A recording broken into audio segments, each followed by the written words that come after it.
Hi there, this is John Anthony Francis Wilcox, and these are six fantastic songs from Stormbringer.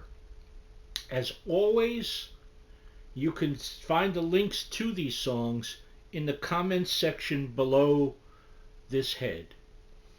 So, Stormbringer was a Deep Purple album, the second album with the Deep Purple lineup of Ritchie Blackmore, Jon Lord, Ian Paice, David Coverdale, and Glenn Hughes. After this album, Ritchie Blackmore left to form the band Rainbow, just so you know. So, let's dig into it. Song number one is Stormbringer.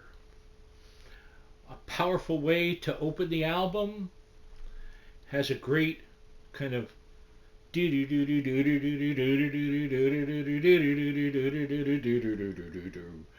kind of chugging movement. And was Stormbringer Elric's sword? It was someone's sword. Uh, Wonderful piece, very strong, great guitar work, great keyboard work, great everything work. Um, I love the cover by, I believe it's a guy named Ed Hardy, with a storm, and you see like a horse coming out of the clouds. It's the Stormbringer, I guess, you're saying symbolically. Great cover, anyway. Um, it's a strong, strong opener. Coverdale is the main lead vocal, with Glenn Hughes joining him on chorus harmonies. So, powerful stuff, a good start to proceedings. That is song number one, Stormbringer. Song number two is Holy Man. Um, some nice slide guitar and a pick guitar figure with a heartfelt and soulful vocal from Glenn Hughes. Uh, it has this wonderful,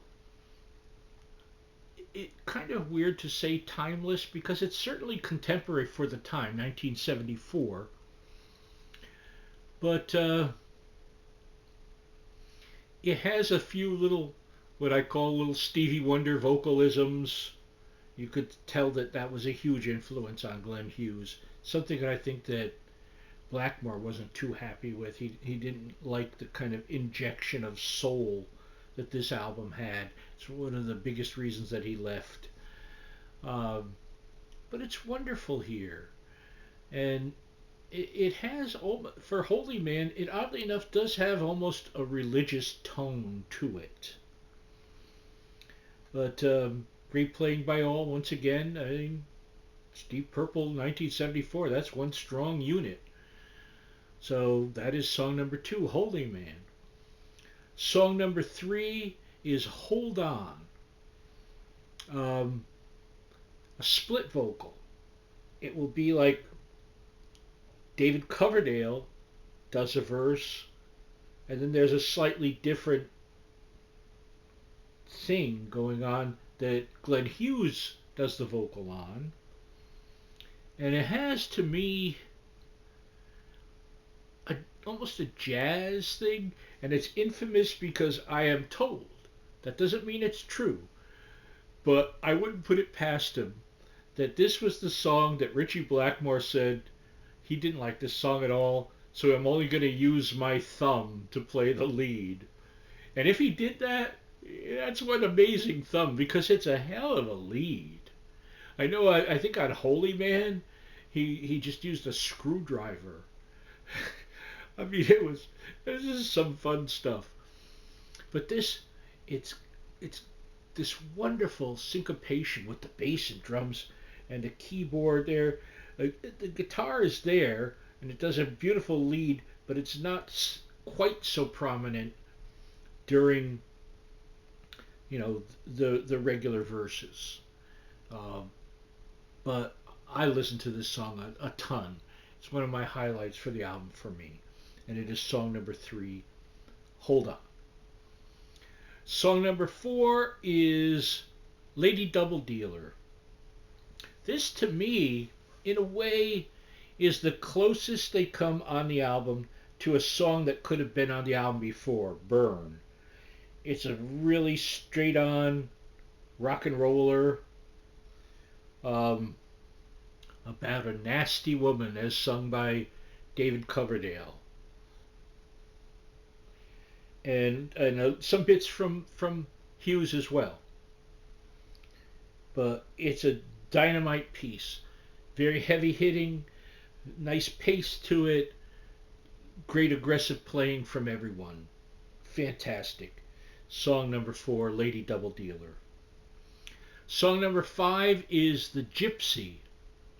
Another splendid piece. Very moody, very exotic. And what's the lead figure? Do do do do do do do do do do ba do do ba do do do ba do do. And the main vocal here is Coverdale, once again supported by Hughes. Let's keep in mind that at the time, while they both were kind of co-vocalists, Coverdale's the vocalist for the band. He's the lead vocalist. But this song is mostly instrumental, and that has a nice slide lead from Richie Blackmore. It's a splendid piece. It's just a wonderful, dark, exotic thing that's wonderful. I'll say that again. It's fantastic. There you go. And that is song number 5, The Gypsy.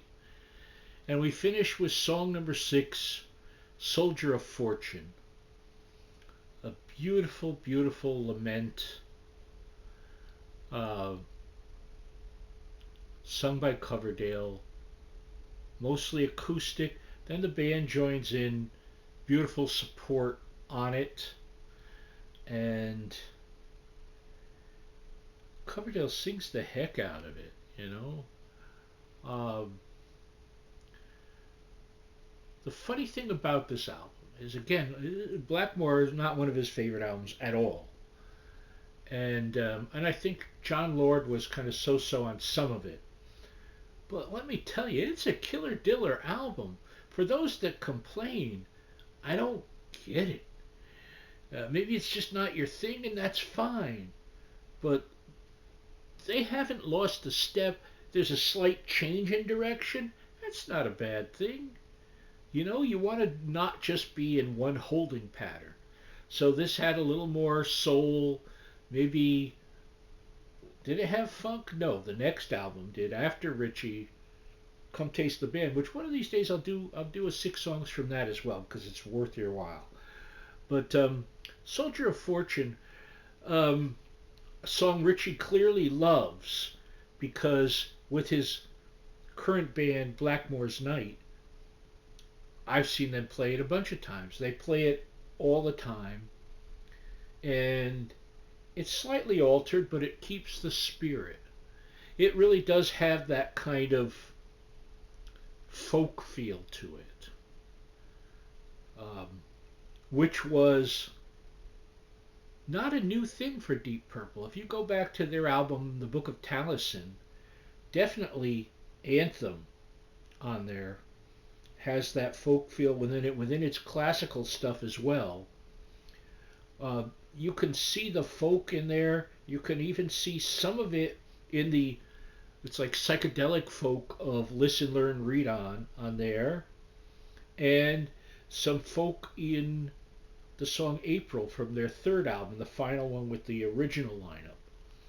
But here it is resurfacing here. And a beautiful finish. It's the last track on the album. It's a beautiful finish to a beautiful album. So that is song number 6, Soldier of Fortune. These have been 6 fantastic songs from Stormbringer. Give them a chance. You need yourself some good rock and roll. 1974 was a great year for a lot of music. A lot of bands did wonderful stuff at that time. So check them out. Write me a letter. Um, hey, maybe hit like and subscribe. Doesn't cost you anything. It just costs you a little love to my tiny, tiny little heart right there. It's calling for you to just please, please subscribe. Please like this. Thank you very much. I love you all, and I'll see you the next time. Bye bye.